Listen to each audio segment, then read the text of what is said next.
안녕하세요. 저는 인천 송도에 거주하는 베이커리 카페를 운영하는 35살 여자입니다. 우연히 좋은 기회로 카페가 소문이나 잘 된 탓에 서울과 김포에 각각 2호점, 3호점을 냈어요.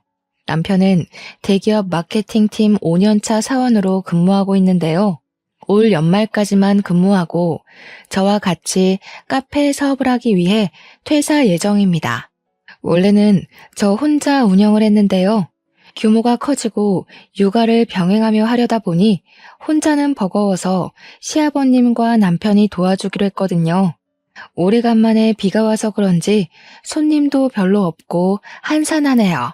카페에 앉아 음악을 들으며 비 오는 거리를 바라보고 있는데 참 많은 생각이 납니다. 지금은 왕래하지 않지만 한때는 가족이었던 저희 시누이와 시어머니 이야기를 좀 해볼까 해요. 제가 들려드릴 이야기는 막장 드라마에서 나올 법한 그런 이야기인데요. 지금은 건강하게 잘 자라 어린이집을 다니고 있지만 시누와 시어머니로 인한 스트레스로 당시 뱃속에 있던 우리 지아가 잘못될 뻔했던 사건이 있었거든요. 그 이후로 시댁과 연을 끊고 지낸 거고요. 하마터면 소중한 아이를 잃을 뻔했던 사연 들어보시겠어요? 그럼 지금부터 사연 시작하겠습니다. 저는 동갑내기 남편과 3살 된 딸아이와 함께 살고 있어요. 시아버지는 2년 전에 시어머니와 이혼하시고 저희와 함께 살고 계시죠. 부전자전이라는 말이 있죠. 시아버지나 남편이나 본래 선하고 착한 성격입니다. 왜 있잖아요. 남한테 싫은 소리 못하고 부탁도 쉽게 거절 못하는 타입의 사람들이요. 근데 화나면 뒤도 안 돌아볼 정도로 정말 무서운 사람들. 바로 저희 시아버지와 남편이에요. 그렇게 세상 착하던 시아버지, 남편이 학을 떼며 인연을 끄는 사람들이 있어요. 저는 연애할 때도 그렇고 남편의 성격 탓에 시댁과 갈등이 아예 없진 않겠구나 하며 어느 정도 각오를 했던 상태였거든요. 생각을 하고 사는지 의문인 시누이와 그 시누를 그저 오냐오냐 아는 시어머니. 제가 들려드리고자 하는 이야기의 주인공도 바로 그 아나무인의 극치인 시누이와 시어머니 이야기입니다. 시누이와 남편은 10살 차이가 납니다. 시누이가 늦둥이라 시부모님이 불면 꺼질까 날아갈까 하며 금지옥엽으로 키우셨어요. 그래서 남편은 어려서부터 시누이에게 많은 것을 양보하며 살았다고 합니다. 원래 남편은 의사가 꿈이어서 의대를 진학하고 싶어 했는데요. 어린 동생을 양육해야 하는 상황에 학비가 많이 들어가는 의대를 포기할 수밖에 없었죠. 시아버지가 동네 슈퍼마켓을 운영하셨는데 여유 있는 편은 아니었거든요. 남편은 정말 고민을 많이 했다고 했어요. 그래서 나이 든 부모님이 더 고생하는 것보다는 자신이 장학금을 받으며 대학을 다니는 게 조금이라도 부담을 덜어드리고 동생을 위해 다른 길을 선택하는 게 맞는다고 생각했대요. 결국 남편은 전혀 자신의 꿈과는 거리가 먼 컴퓨터 공학과로 진학했고요. 그렇게 착한 성정을 가진 남편과는 반대로 저는 할 말은 하고 절대 지고 못 사는 성격이에요. 좋게 말하면 털털하고 리더십이 강한 성격이지만 어른들이 보기엔 그저 드센 여자일 뿐이었죠. 그러다 남편을 만나고 결혼을 하고 아이가 생기면서 성격이 많이 누그러지긴 했어요. 간혹 제가 화를 참지 못하고 욱하려고 하면 남편이 옆에서 저를 잘 타일러 진정을 시켜줍니다. 남편과는 대학 시절 만나 연애 결혼한 케이스인데요. 성격상 연애할 때부터 남편은 답답한 구석이 많았어요. 결혼하면 달라지겠거니 했지만 사람 천성이 어디 못 간다 했던가. 아이가 생기니 좀 더 가정적이고 세심해지긴 했지만 그뿐이더라고요. 여전했어요.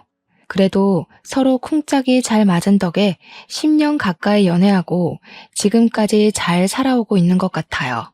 남에게 싫은 소리 하나 못하는 남편이 처음이자 마지막으로 화를 낸 적이 있습니다.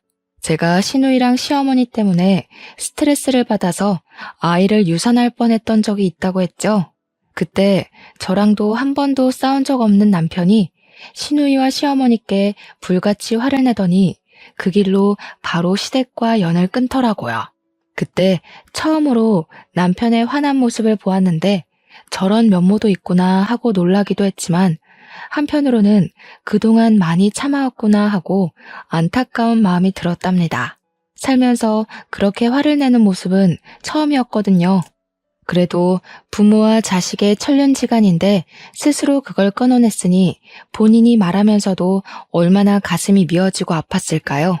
대학 시절 저와 남편은 봉사활동 동아리에서 만났어요. 동아리에서 유일한 동갑내기 친구여서 저희는 금방 친해질 수 있었죠. 자주 봉사활동도 다니고 만나는 횟수가 잦아지다 보니 자연스레 서로에게 물이 들어 캠퍼스 커플이 되었습니다. 저는 경영학과를 다니고 있었는데 대학 졸업 직후 친정의 도움으로 작은 카페를 하나 차렸어요. 남들과 똑같이 취업시장에 뛰어들어 어렵사리 사회생활을 시작하기엔 시간이 너무 아깝고 답답할 것 같았거든요. 그래서 저만의 일을 하고 싶었고 부모님을 졸라 겨우 설득해 카페를 차린 거죠. 부모님은 멀쩡한 대학 나와서 왜 사서 고생하냐고 만류하셨지만 제가 제과제빵 자격증, 바리스타 자격증 등 여러 자격증 공부를 하는 것을 보시더니 의지가 대단하다며 칭찬을 해주셨어요. 그래서 지원을 해주실 계획이 없었으나 저의 그 의지 하나만 믿고 투자 명목으로 카페 하나 차려주신 거랍니다. 사실 친정 부모님은 조금 여유가 있으신 분들이에요. 지금은 여행도 다니시며 노후 생활을 즐기고 계시지만 원래는 식품 유통 사업을 하셨어요. 아버지가 부동산 투자에 관심이 많으셔서 어렵사리 모은 돈으로 빌라와 건물을 사두신 게 있는데 그 지역이 재개발이 되면서 의도치 않게 돈방석에 앉게 됐거든요.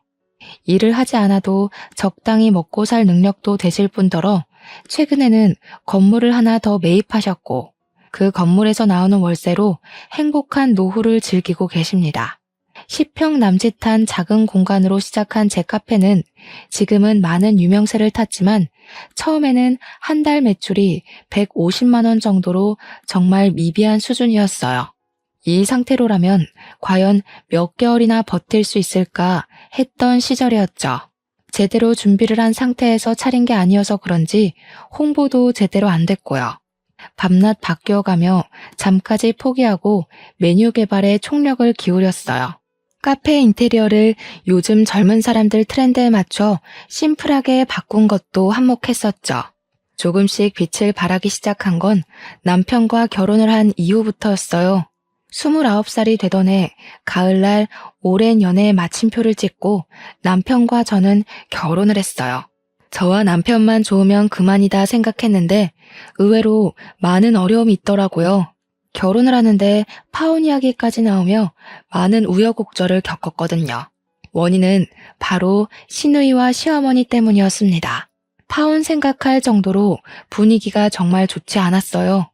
결국 남편에게 중간 역할을 제대로 하겠다는 맹세를 받고 결혼을 했습니다. 신우는 남편과 10살 차이가 나는 늦둥이였어요. 결혼할 당시 19살이었고 정상적이라면 고등학교에 다닐 나이였지만 신우는 학교를 다니지 않았습니다. 어렸을 적부터 오냐오냐 하며 자란 탓에 하도 사고를 많이 쳐 정학을 밥 먹듯이 하다 결국 자퇴를 했거든요. 흔히 말하는 일진무리에 속해 있던 신우는 시도 때도 없이 싸움을 하기도 했고 미성년자 신분으로 술집에 가다 걸리기까지 하는 둥 사고를 쳐대는 신우 때문에 시부모님은 학교로 출근을 하다시피 하셨어요. 그래도 중졸은 면해야 한다며 어르고 달래서 검정고시를 치렀고 3번 만에 고졸 학위를 취득했어요. 그것도 시어머니가 닥달을 해대는 통에 겨우 공부했다더라고요. 지금 생각해보면 신우이는 심성도 머리도 나빴던 것 같네요. 살면서 신우처럼 제멋대로 생각하고 무식하게 행동하는 사람도 처음 봤거든요. 그러다 웬일인지 신우는 1년 정도 시간을 들여 간호조무사 자격증을 취득하더라고요. 집에서 10분 정도 거리에 있는 작은 병원에서 시간제로 일을 시작했고요. 그때만 해도 남편과 저는 신우가 이제야 정신 좀 차리려나 보다 하고 생각했답니다. 시어머니는 그런 시누이를 우리 집안에도 드디어 사자가 생겼다며 기뻐 날뛰셨고요. 사자는 맞지만 저희가 아는 그 사자가 아니잖아요. 그 모습을 보고 조금은 어이가 없었지만 그러려니 했죠. 어쨌든 그 시기와 맞물려 남편과 결혼 이야기가 나와 양가 집안에 인사를 드리기로 했어요. 2주 정도의 시간이 흐르고 예비 시댁에 인사를 드리러 간 날 진수성찬이 차려져 있는 거예요. 그래서 저는 당연히 며느리 될 사람 온다고 너무 환대해 주시는 거 아닌가 생각했죠. 그랬더니 웬걸요? 신우가 인턴 기간 끝나고 정규직이 됐다고 축하 파티한다고 잔치상을 차린 거였어요. 제대로 김칫국을 한 사발 들이켰던 저는 민망해서 어쩔 줄 몰랐어요. 그런 저의 모습을 보신 예비 시부가 신경이 쓰이셨는지 제가 인사를 하러 오는 자리기도 해서 겸사겸사 준비했다고 하셨죠. 그런데 말입니다. 전 밥을 먹으면서 밥이 입으로 들어가는지 코로 들어가는지 몰랐어요. 예비 신우와 예비 시모가 번갈아 가며 질문을 해대는 통에 대답하랴 밥 먹으랴 정신이 하나도 없었거든요. 언니, 뭐 안 사왔어요?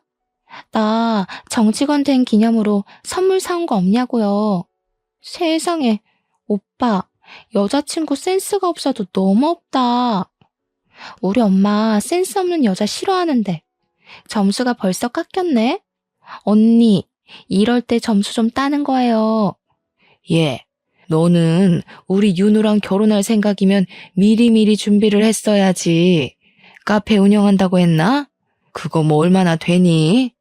벌써부터 서운해지면 안 되는 거야. 우리 윤지 봐라. 남들 하기도 어렵다는 그 간호사잖니? 네, 어머니. 미리 챙겨드리지 못해서 죄송해요. 작은 카페긴 해도 혼자 하려니 정신이 없었어요. 다음부턴 잘 챙길게요. 윤지 씨, 축하해요. 예, 윤지 씨가 뭐니? 그래서 가정교육이 중요하다고 하는 거란다. 아무리 나이가 어려도 그러면 안 되는 거란다. 알겠니? 가만. 너 피부 관리하기는 하니? 결혼 앞두고 신경 쓸 게 아니라 평소에 잘 가꿔둬야 하는 거야. 역시 내 딸이 세상에서 제일 예뻐. 어떻게 처음 인사 오는 자리인데 면전에 대고 대놓고 저런 말을 하나요? 예비 시모는 제 면전에서 대놓고 외모 지적질을 하질 않나? 우리 간호사 선생님이라며 제 인사는 듣는 둥 마는 둥 하더니 예비 신우를 치켜 세워주기 바빴죠. 예비 신우는 말끝마다 선물하며 앞으로는 결혼하면 제때 챙겨주라며 조언이라고 하더군요.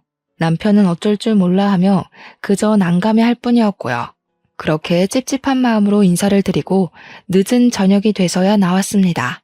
자기, 아까 어머니가 하시는 소리 듣고 어떻게 가만히 있을 수 있어? 왜 아무 말도 않고 있었냐고. 내가 그런 소리 듣자고 인사 온 거야? 너무한 거 아니야? 난 상 차려준 거 보고 괜히 나 때문에 신경 쓰신 거 아닌가 걱정까지 했어. 근데 뭐? 선물? 피부 관리? 내가 진짜 어이가 없어서. 아무리 그래도 이건 경우가 아니지. 하은아, 미안해. 우리 엄마가 원래 동생이라면 사족을 못 쓰셔. 나이 차이가 많이 나다 보니 오냐오냐 하시는 게 좀 있으셔. 내가 나서주지 못해서 미안해. 다음부턴 그런 일 없게 할게. 한 번만 용서해주라, 응? 그래, 잘난 아들이 며느리 될 사람 데려온다니 눈에 안 차질 수도 있겠지. 그래도 어떻게 면전에 대고 그렇게 말씀하실 수 있는 거지? 사람을 얕봐도 유분수지. 앞으로 어머니가 나한테 한 번만 더 이러면 나 가만히 안 있을 거야. 알겠어? 알겠어, 미안해. 우리 엄마가 너한테 함부로 하는 일 절대 없게 할게. 그렇게 어렵사리 저희 집까지 인사를 마치고 상견례 날짜를 잡았어요. 아니나 다를까 상견례 날에도 예비 신우가 함께 자리했는데 정말 눈치가 없는 건지 본인이 마치 시어머니라도 되는 양 저희 부모님한테 이것저것 캐묻기 시작하더라고요. 누가 보면 경찰이 범죄자 취조하는 줄 알았다니까요. 정말 생각이라는 것을 하나 싶을 정도로 무례한 질문을 하기 시작하더군요. 이 자리가 어떤 자리인지 낄 때 안 낄 때 구분해야 하는데 무슨 생각인지 파악이 되질 않았습니다. 애초에 생각이란 걸 하지 않았을지도 모르죠. 우리 오빠는 대기업 다니면서 돈도 많이 버는데 언니는 코딱지만한 가게 하나 운영하면서 혼수나 예단을 제대로 할 수나 있겠어요? 매출이 잘 안 나온다고 들었는데 무슨 돈으로 결혼시킬 거예요? 아가씨, 저의 모아둔 돈도 조금 있고 형편에 맞춰 결혼할 거예요. 그렇게 걱정 안 해주셔도 돼요. 저희가 하는 결혼이니 최대한 손 안 벌리고 하려고요. 누가 언니한테 물어봤어요? 얘기하는데 끼어들지 말고 가만히 좀 있어봐요. 말이 나왔으니 하는 말인데 꾸민비나 예단은 얼마나 보내주실 건가요? 직업도 직업인 만큼 품위 유지비도 만만치 않을 것 같은데. 우리 윤지가 어려서부터 똑 부러지는 성격이라 짚고 넘어갈 건 짚고 넘어가야 해서요. 어차피 해야 될 얘기니 너무 기분 나빠하지 마세요. 틀린 말도 아니잖아요. 그 상황을 지켜보는 남자친구와 예비 시부는 그저 물만 들이켜고 있을 뿐이었어요. 본인들이 생각해도 어이가 없었던 거죠. 좋은 날을 앞두고 마련된 중요한 자리인 만큼 친정 부모님은 무례한 예비 신우와 예비 시모의 모습을 보고도 애써 화를 참으셨어요. 제가 성격을 아빠 닮았는데 아빠가 욱하려고 하시더니 주먹을 꽉 쥐고 참으시는 걸 봤거든요. 사돈 처녀가 오빠가 장가를 간다니 많이 서운한 모양이네요. 사부인 원하시는 것이 있으면 하은이 통해서 보내주세요. 그리고 신혼집은 정서방 회사 근처에 있는 곳으로 집을 한 채 선물로 주려 합니다. 집을 선물로 준다고요? 우와, 새언니네 아빠 정말 최고다. 어떻게 한두 푼도 아니고 집을 선물로 주시지? 엄마, 나도 저렇게 해줄 거지? 새로운 인생을 시작하는 만큼 집 하나쯤은 선물로 주고 싶네요. 정서방도 그렇고 하은이도 그렇고 빚으로 시작할 수는 없지 않습니까? 그리고 필요하신 예단이 있으면 하은이 통해서 보내주시죠. 잘 챙겨드리겠습니다.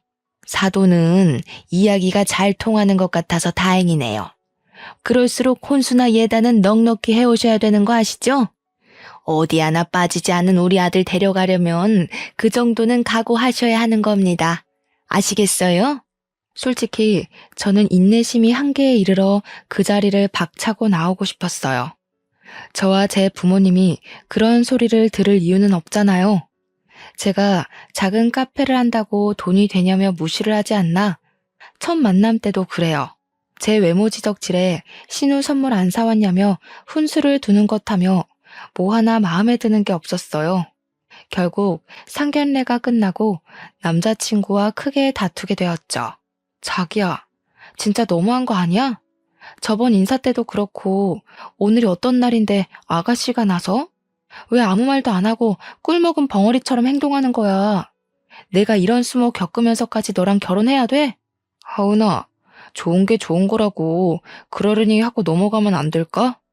솔직히 나도 어떻게 해야 할지 모르겠어. 어디서부터 손을 써야 하는지 감이 안 잡혀. 나도 너무 답답하단 말이야. 다른 사람도 아니고 나 네 와이프 될 사람이야. 그리고 아가씨가 낄 자리야? 얌전히 앉아서 밥만 먹어도 모자란데 거기서 자기가 왜 나서는데? 내가 우리 부모님 봐서 참은 거야. 알아? 내가 할 말이 없다. 정말 미안해, 하은아. 이번 한 번만 이해해줘. 내가 이렇게 미안하다고 하잖아. 우리 결혼하면 내가 정말 잘할게. 상견례가 끝나고 난 뒤에도 예비 시모 신우는 예단에는 이런 게 포함되어야 한다며 틈만 나면 전화해 잔소리를 해댔습니다. 언니가 잘 모르는 것 같아 이야기해 주는 거예요. 우리 집에 놓을 안마기, 세탁기, 건조기, 그리고 우리 엄마랑 내 명품백 하나씩. 우리 아빠는 골프 좀 쳐야 하니까 골프채도 있어야겠고, 내가 정리해서 톡으로 보낼 테니까 한번 봐요. 시댁이 뭔 갑부도 아니면서 굳이 바꾸지 않아도 될 시댁 살림살이까지 저한테 요구하더라고요. 총 8천만 원이 넘는 혼수 리스트였죠. 며칠 뒤 예비 시모에게 연락이 왔습니다. 예, 그동안 김장을 늘 나 혼자 했었지 않니? 이제는 네가 했으니 다행이구나. 이번 주 주말에 김장할 거니까 와서 도우렴. 이왕 이렇게 된 거 배우기도 하고 그러면 좋잖니? 그런 줄 알고 끊으마. 주말에도 카페 영업을 했었어야 했지만 결혼 전이고 잘 보여야겠다는 생각에 임시 휴무 간판을 내걸고 토요일 아침 일찍 예비시댁에 갔죠. 시장에 가서 김장거리를 잔뜩 사와서는 하루 종일 절이고 버무리고 무려 300포기를 하는 바람에 늦은 밤이 되어서야 김장을 겨우 마무리했고 밥도 못 먹고 일한 탓에 신경이 매우 예민해져 있었어요. 남자친구 말대로 좋은 게 좋은 거라고 제 성질까지 죽여가며 어차피 결혼하면 제가 해야 할 거다 생각하고 그저 묵묵히 열심히 했어요. 예비 신우는 같이 했냐고요? 아니요. 김장이 끝날 때까지 손 하나 까딱하지 않고 있다가 저녁 무렵 늦음하기 밖에 나가 친구들을 만나 술을 잔뜩 마시고 취해서 들어오던걸요. 김장은 앞으로 매년 이렇게 300포기씩 할 거야. 많이 배웠겠지? 늦었으니 이제 가봐도 좋다.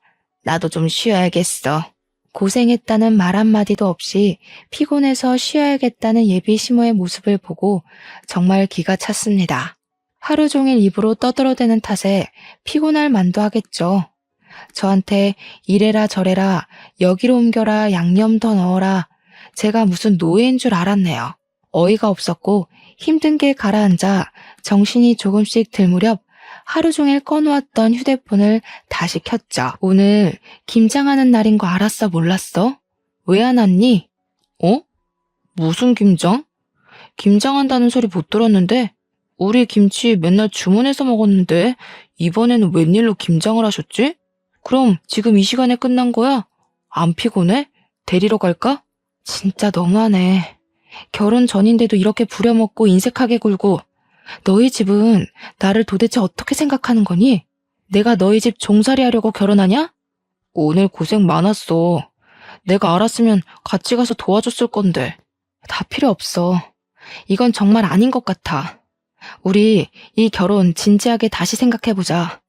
결혼 전인데도 이러는데 결혼해서는 아주 더하겠네. 당분간 서로 생각할 시간을 좀 갖자. 저는 남자친구에게 도저히 이건 아닌 것 같다며 따져 물었어요. 결혼 전인데도 이렇게 들들 볶아대는데 결혼하고 나면 더하면 더했지 저는 파혼까지 염두에 두고 있었기에 과연 이 결혼을 하는 게 맞는지 진지하게 고민했어요. 정말 한 달 정도 되는 시간 동안 잠도 제대로 못 자며 친정 부모님께 내색도 못하고 끙끙댔죠. 그래도 어른들이 살아온 세월은 무시 못하나 봅니다. 이상한 분위기를 느낀 친정 부모님은 결혼이 집안끼리 만나는 일륜지 대사지만 결국 본인들이 좋아야 하는 거라며 남편과 이야기를 잘해보라고 다독여 주셨어요. 제 결정이 어떠하든 따라주시겠다며 말이죠. 한 달 정도의 시간이 흐르고 오랜만에 남자친구와 어렵사리 화해했습니다. 우리 결혼하고 나서도 계속 이런 식의 아나무인이면 바로 이혼이야. 중간 역할을 제대로 해야지. 내가 종살이 하려고 자기랑 결혼하는 게 아니잖아. 반대로 우리 집에서 자기한테 그렇게 막대하면 기분 좋아? 정말 미안해. 내가 뭐라고 할 말이 없다. 결혼하면 나도 한 가장이니까 중간 역할 잘할게. 동생이나 우리 엄마가 너 괴롭히는 일 없을 거야.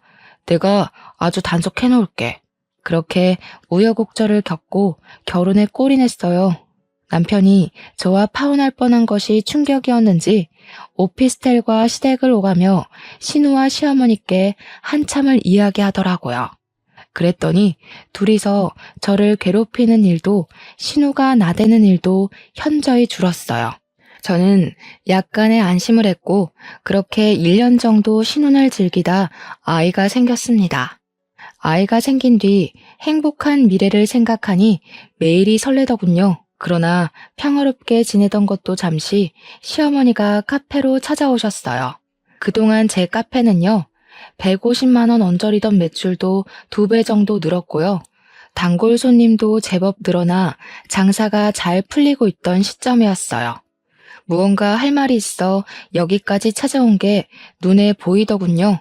어머니, 카페까진 어쩐 일이세요? 일단 여기 차 한 잔 드세요. 저한테 하실 말씀 있으신 것 같은데 편하게 말씀해 주세요. 네가 그래도 눈치는 좀 있나 보구나. 사실은 말이다. 윤지가 몇 개월 전에 만난 남자친구가 있는데 그 사람이 의사란 말이다. 윤지가 결혼을 하고 싶어 하는데 너도 알다시피 우리가 여유 있는 집은 아니잖니. 아가씨가 결혼하는데 무슨 문제라도 있어요? 마음 맞는 사람들끼리 알아서 해야 할 문제인데 어머니가 왜 근심이 많으세요? 얘 말하는 것 좀 봐. 다른 것도 아니고 의사 집안이라잖니. 결혼한다 하면 예단이며 혼수며 한두 푼이 아닐 텐데 우리 집 형편에 그 집 맞춰주려면 등골이 휜다 휘어. 그래서 말이다. 너희 살고 있는 신혼집 좀 팔아서 결혼 자금으로 보태자꾸나. 네? 무슨 말씀이세요? 아가씨가 결혼하는데 왜 저희 신혼집까지 팔아야 하는데요? 이 집이요, 저희 아버지가 해주신 결혼 선물이에요. 그런데 이 집을 마음대로 파니마니 하시는 거세요? 내가 알아보니 시세가 8억 정도는 하더구나. 집 팔아서 결혼 자금 혼수나 예단도 해야 하고, 그리고 명색이 장모인데 사위 될 사람 차 한 대 정도는 뽑아줘야 하지 않겠니? 우리한테 줄 용돈 한 번에 준다 생각하고 그렇게 하자. 어머니, 왜 이렇게 제멋대로세요? 제가 언제 집 판다고 했어요? 아가씨가 결혼하는데 물론 결혼 자금 보태드릴 순 있죠. 하지만 집까지 팔고 저희가 희생해가면서 그렇게 할 이유는 없는 것 같은데요. 얘 말하는 꼬락서니 좀 봐라.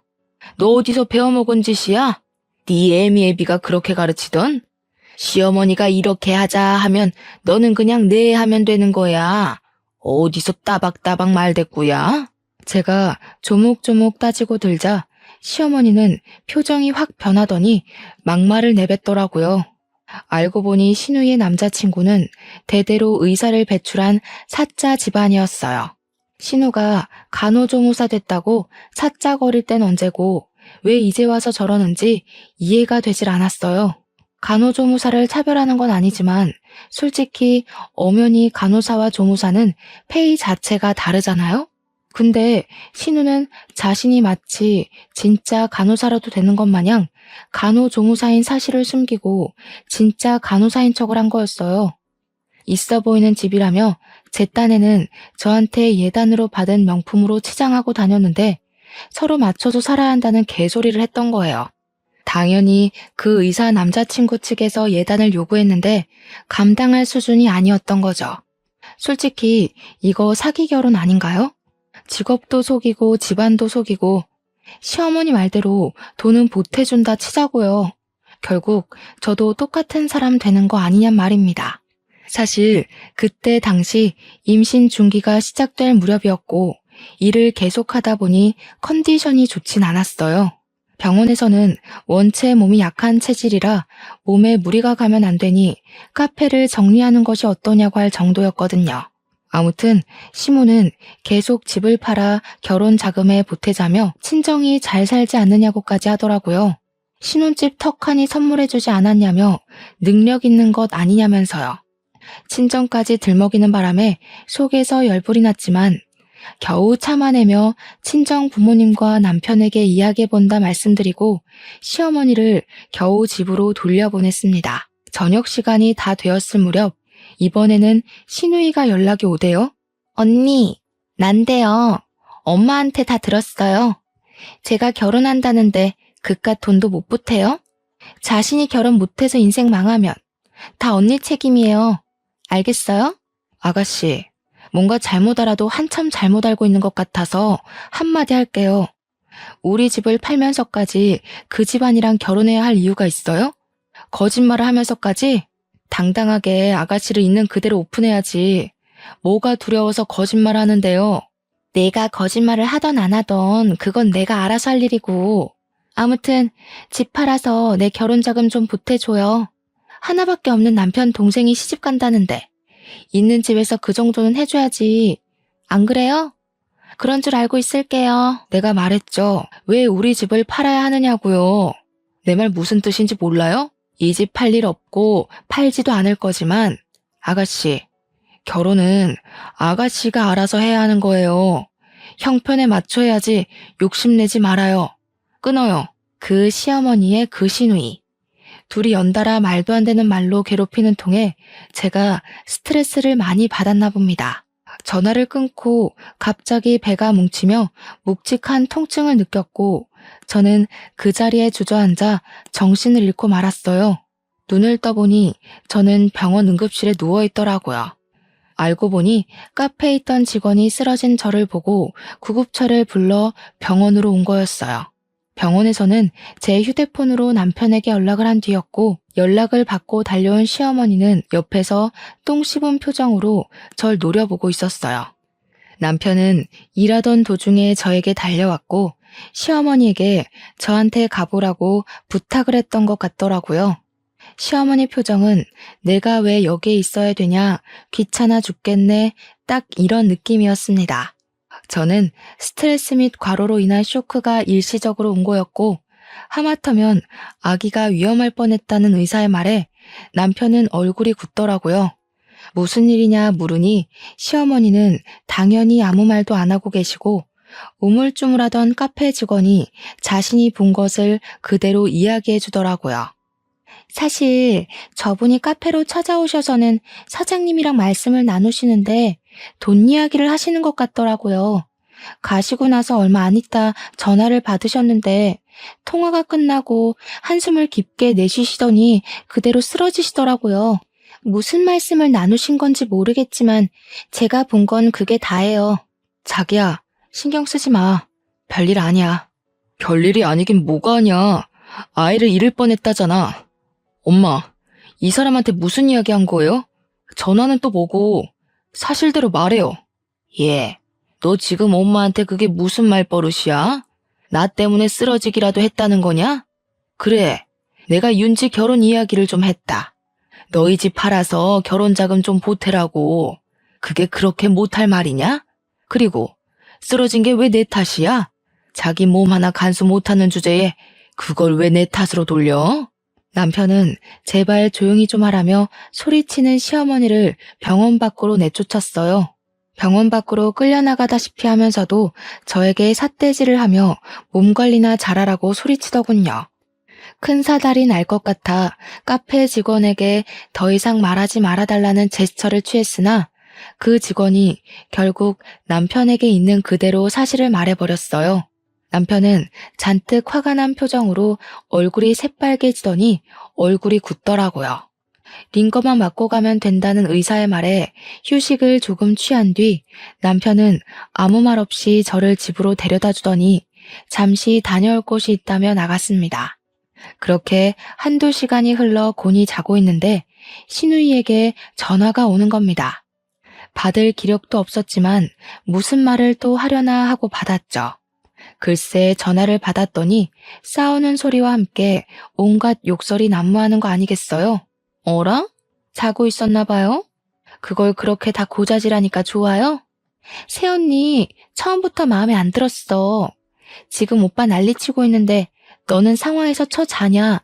내가 의사랑 결혼하는 게 그렇게 안 이꼬여요? 이 결혼 못하면 책임질 거냐고. 알고 보니 남편이 시댁으로 가 그동안 쌓인 울분을 다 터뜨리고 있던 거였습니다. 휴대폰 너머로 남편과 시어머니의 소리가 들리더라고요. 아이가 잘못되기라도 했으면 다 같이 죽어도 모자라요. 어떻게 임신한 사람 생각은 하나도 하지 않으세요? 나는 그렇다 쳐도 하은이한테는 그러면 안 되죠. 도대체 왜 이렇게 못 잡아먹어서 안달이냔 말이에요. 너는 이 엄마한테 못하는 소리가 없어. 내가 널 그렇게 가르쳤니? 둘 다 그만해. 세아가 보기에 부끄럽지도 않아? 일단 둘 다 진정 좀 하란 말이야. 당신도 제발 그만해. 몸 상태도 말이 아니지만 가만히 있을 상황은 아닌 것 같아 지친 몸을 이끌고 20분 거리에 있는 시댁으로 갔습니다. 시아버지가 겨우 말린 덕에 다행히 시끄러운 상황은 끝이 나 있는 상태였고 시어머니와 남편은 여전히 씩씩대며 분을 사귀지 못하고 있었어요. 저는 시아버지에게 대충 상황 설명을 들었죠. 집안에 여자를 잘못 들여서 이런 사달이 났다. 하나밖에 없는 여동생 잘 되는 게 그렇게 배가 아프니? 전현이 며느리로 들어와서 이 사달이 난 게다. 그러게 얘, 너만 알겠습니다 하면 조용히 넘어갔을 일인데 이렇게 만드니까 좋으니? 언니네 친정 돈 좀 있다고 그렇게 막 무시하고 살아도 돼요? 평소에도 우리를 얼마나 고깝게 생각했으면 이딴 식으로 행동을 하실까? 나 결혼 못하면 다 오빠랑 언니 책임이야. 저도 참는데 한계가 와서 한마디 차려는 찰나 남편이 제 앞을 가로막는 게 아니겠어요? 앞으로 인연 끊고 삽시다. 더 이상 아들과 엄마, 오빠 동생 사이도 아니에요. 나중에 죽어서야 연락하시고 앞으로 다시는 연락하지 마세요. 아니, 죽어서도 연락하지 마요. 지금까지 늘 어머니가 하라는 대로 하며 살았어요. 그리고 윤지한테도 할 만큼 했다고 생각합니다. 뭐? 인연을 끊어? 부모와 자식이 천륜으로 이어져 있는데 네가 감히 끊는다고? 언제까지 거짓말하면서 그 잘난 의사 사이 얻으려고 노력하실 거예요? 하은이랑 저는 가족도 뭣도 아니에요. 이 사람 아이 잃을 뻔했어요. 그러고도 대우받길 원하세요? 저희한테 해주신 게 도대체 뭐예요? 앞으로 연락하지 마시고 윤지가 결혼하든 말든 내 상관할 바 아닙니다. 그렇게 남편은 한바탕 쏟아낸 뒤 무표정으로 제 손을 잡고 집을 나왔어요. 집으로 돌아와 제 앞에서 애써 아무렇지 않은 척하며 앞으로는 우리만 생각하자고 자기 엄마 때문에 고생시켜 미안하다며 사과를 하더라고요. 그렇게 시댁과 연을 끊게 됐고 종종 시아버지가 몸은 괜찮냐며 연락을 주실 뿐이었어요.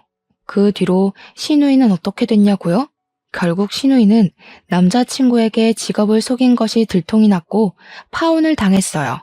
제가 실려갔던 응급실이 시누이 남자친구의 병원이었고 응급실에서 저와 남편, 시어머니가 나눈 대화를 우연히 그 사람이 들었대요. 시어머니와 시누이는 저에게 연락을 시도해왔지만 남편이 휴대폰 번호도 바꾸고 연락을 차단시켜 버리더라고요. 저도 컨디션이 어느 정도 회복이 되어 카페에 다시 출근을 시작했죠. 잠잠하나 싶더니 아니나 다를까 카페에까지 찾아오더라고요. 당연히 연락이 안 되니 그럴 수밖에요. 직원들이 제지를 하며 카페 안에 들어오지 못하게 하기도 하고 제가 경찰을 불러 쫓아내기도 하며 크고 작은 소란을 피워댔어요. 그러다 보다 못한 직원이 경찰에 신고도 하고 남편이 시어머니한테 한 번만 더 찾아오면 영업 방해죄로 고소할 거라며 엄포를 놓은 탓인지 다행히 그 뒤로는 잠잠해지더라고요. 그렇게 한바탕 소란이 마무리되고 조금은 평화로운 시간이 찾아왔답니다. 우연히 인터넷으로 제 카페가 동네 맛집으로 소개되면서 방송에 나오게 됐는데 점점 유명세를 치르기 시작하더라고요. 덕분에 잡지사 인터뷰도 해보고 방송 출연으로 인해 지역 맛집으로 선정되기까지 했습니다. 실제로 방송 출연을 하다 보니 입소문이나 자연스럽게 승승장구하게 되더군요. 500만 원 정도 수준에서 월 2천, 많게는 2,500만 원으로 매출도 급상승하더라고요. 혼자 카페를 운영하기 어려운 수준이 되자 남편은 회사를 연말까지만 다니기로 했어요. 퇴사 후 저와 같이 카페 사업을 하기로 했거든요. 서울에 2호점, 김포에 3호점을 낼 정도로 번창하게 되었답니다. 그렇게 돈을 차곡차곡 모았어요. 신혼집을 정리하고 모은 돈을 보태서 지금 살고 있는 송도의 아파트로 이사를 왔고요. 아이가 태어나고 직원들에게 업무를 일임하며 잠시 쉬고 있는데요. 정말 그야말로 행복한 나날을 보내고 있었습니다. 그들이 또 나타나기 전까지는 말이죠. 서울에 2호점을 낸 지 얼마 되지 않아 저희도 배달 서비스를 시작하게 되었어요. 요즘에는 인터넷으로 주문과 결제를 할 수 있는 편리한 세상이 온 거죠. 정신없는 와중에 저희 카페를 홍보해주는 업체로부터 이상한 연락을 받았어요. 며칠 전부터 카페에 대한 안 좋은 글이 퍼지고 있다는 겁니다.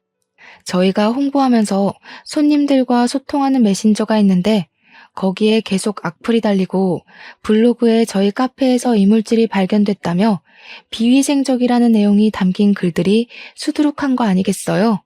댓글 중에는 아이를 욕보이는 댓글도 있어 이대로 두고 볼 수는 없었죠. 바로 경찰에 신고해서 악플러들을 모조리 고소할 생각이었습니다. 한 달 정도가 지났을까 경찰서에서 한 통의 전화가 걸려왔어요. 이하은 씨 되시죠? 안녕하세요. 여기는 서울경찰서 행정팀인데요.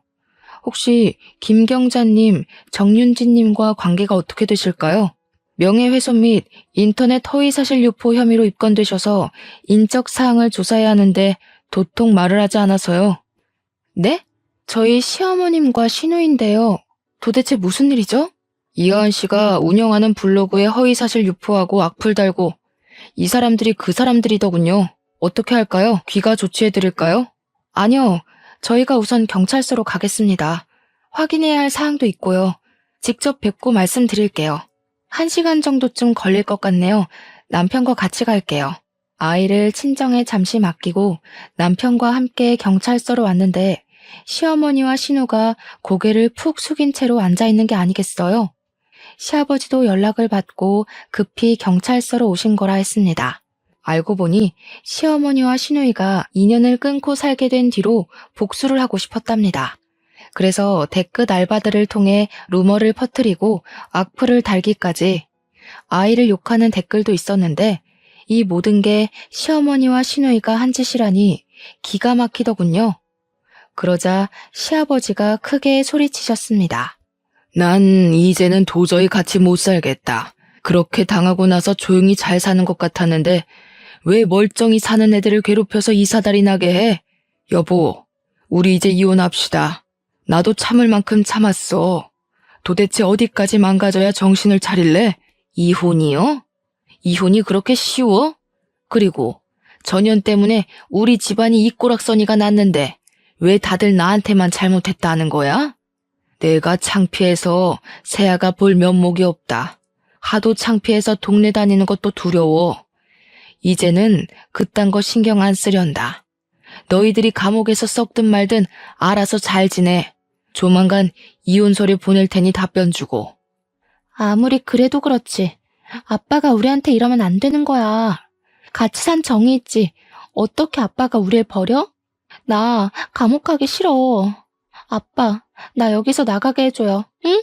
나도 봐줄 만큼 봐줬다. 지금까지 당신과 윤지 저지른 죄값은 달게 받아. 분명히 기회는 있었어. 그럼에도 불구하고 너희를 가족을 저버린 거야. 더 이상 서로에게 미련 갖지 말자. 시아버지마저 등을 돌려버리자 그들은 미쳐서 발악을 하기 시작했어요. 저러다 무슨 일 생기는 건 아닌지 걱정을 많이 하더라고요. 자기야, 내가 곰곰이 생각해봤는데 아버님 우리랑 같이 사시는 건 어때? 이렇게 된 거 혼자 계시게 하지 말고 우리가 모시고 사는 것도 좋을 것 같아. 카페 일도 바빠지면 아버님한테 도와달라고 하고 또 지아도 그렇고. 정말? 정말 그래도 돼? 우리 아버지랑 사는 거 안 불편하겠어? 그렇게 말해줘서 정말 고마워 하은아. 내가 앞으로 더 잘할게. 우리 가족이 계속 못난 모습만 보여줘서 미안해. 며칠 뒤 저희 집으로 시아버지가 이사 오셔서 함께 살게 되었죠. 저녁 식사를 하며 오래간만에 오순도순 이야기를 하는데 시아버지가 말씀해 주시길 그동안 신우는 간호사로 사칭하고 다닌 탓에 업계에서 소문이 나 취업이 쉽지 않았다고 해요. 편의점, 노래방, PC방 아르바이트를 전전하며 생활했고 시어머니는 이혼 후 식당에서 설거지 아르바이트를 시작하셨었다고 합니다. 그러던 와중에 시어머니와 시누이는 제 카페에 대한 비방글을 작성하고 댓글 알바들을 고용해서 허위 사실을 유포한 것 같다고요. 결국 시어머니와 시누이는 각각 벌금형을 선고받아 2,300만 원이라는 거금을 벌금으로 내야 했어요. 시아버지는 이혼하시면서 시어머니에게 전해주신 게 아무것도 없으셨다 했어요. 줄 이유도 없고 그런 사람들한테 자신의 재산을 많지는 않지만 단 한 푼도 들어가게 둘 수는 없다면서 모든 재산을 처분하셨어요. 그러고는 3억을 저에게 주시며 말씀하시더라고요. 내가 그동안 세아가 너한테 못할 짓을 한 것 같아 미안하구나. 더 챙겨주고 그래야 했는데 큰소리 나는 게 무섭다는 이유로 방관했던 것 같구나. 미안한 마음이기도 하고 앞으로 더 잘해보자는 의미이니 받아주렴. 아버님, 제가 이 돈을 어떻게 받아요? 저 이 돈 없어도 충분히 사업할 수 있어요. 앞으로 제가 아버님 호강시켜 드릴 테니까 빨리 넣어두세요. 결국 시아버지의 성화에 못 이겨 3억 원이라는 돈을 받은 저는 사업 자금에 보태서 사용했고요. 김포에 200평 규모의 대형 베이커리 카페를 준비 중입니다. 앞서 말씀드린 3호점이죠. 지금은 시아버지, 남편과 사랑스러운 아이와 함께 행복하게 잘 지내고 있어요. 일하랴 바쁠 때면 시아버지가 아이를 돌봐주시기도 하거든요. 동네에서 손녀 바보라고 소문도 자자하세요. 여기까지가 제 사연입니다. 어떠셨나요? 솔직히 시누이와 시어머니만 아니었으면 정말 완벽한 가정을 이루어 살 수 있었을 거예요. 저한테 이런 일이 일어날 줄은 꿈에도 몰랐지만 인생 공부했다고 생각할래요. 혹여나 여러분도 저와 비슷한 일을 겪고 계시면 저처럼 참지 마시고 할 말 모조리 다 하세요. 그게 뒤탈 없고 깔끔하거든요. 저의 긴 사연 읽어주셔서 감사합니다. 언제 한번 저희 카페에 놀러 오세요.